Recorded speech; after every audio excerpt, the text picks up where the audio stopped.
Тэнгэр даатгалын Тэнгэр веб 2.0 системээр нөхөн төлбөрийн материалаа хэрхэн онлайнаар илгээх зааврыг хүргэж байна.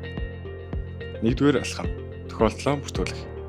Осол гарсан тохиолдолд 1818 дугаарт холбогдсон нөхөн төлбөрийн мэргэжлийн зөвлөгөөний дагуу Facebook чатаар ослын зургийг илгээж ослын бүртгэлээ хийлгэнэ. Бүртгэл амжилттай хийгдсэний дараа таны бүртгэлтэй утасны дугаарт нөхөн төлбөрийн хүсэлт үүсгэх холбоос бүхий мессеж ирнэ. Уг холбоос дээр дарж дараагийн алхам руу шилжинэ.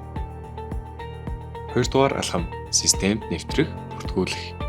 Мессеж дэх холбоосоор нэвтрэхэд Тэнгэр веб 2.0 системийн нэвтрэх хэсэг нэгдэнэ. Хэрэв өмнө нь бүртгэл үүсгээгүй бол бүртгүүлэх хэсгийг сонгон дараах мэдээллийг бүглэнэ. Хүргэсний дугаар, утасны дугаар, ирсэн OTP баталгаажуулах код, мөн хувийн мэдээлэл. Эдгээр алхмыг амжилттай гүйцэтгсэний дараа таны бүртгэл үүсэж системд нэвтрэх боломжтой болно. 3-р алхам: нөхөн төлбөрийн хүсэлтэд нээх. Системд нэвтрсэний дараа нөхөн төлбөр үүссэн байна гэсэн мэдээлэл гарч таны нөхөн төлбөрийн дугаар харагдана. Нөхөн төлбөр рүү очих товчийг дарснаар материал бүрдүүлэх хэсэгт шилжинэ. 4-р алхам: материалаа бүрдүүлэх. Материал бүрдүүлэх хэсэгт шаардлагатай баримтчуудыг зураг эсвэл PDF хэлбэрээр хасаргана.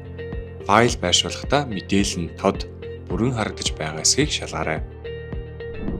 Бүх шаардлагатай материалыг хасгарсны дараа хадгалах товчийг дарж илгээнэ.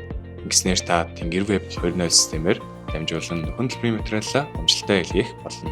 Хэрэв танд нэмэлт асуулт байвал 1800 1880 дугаард холбогдсон дэлгэрэнгүй мэдээлэл аваарай.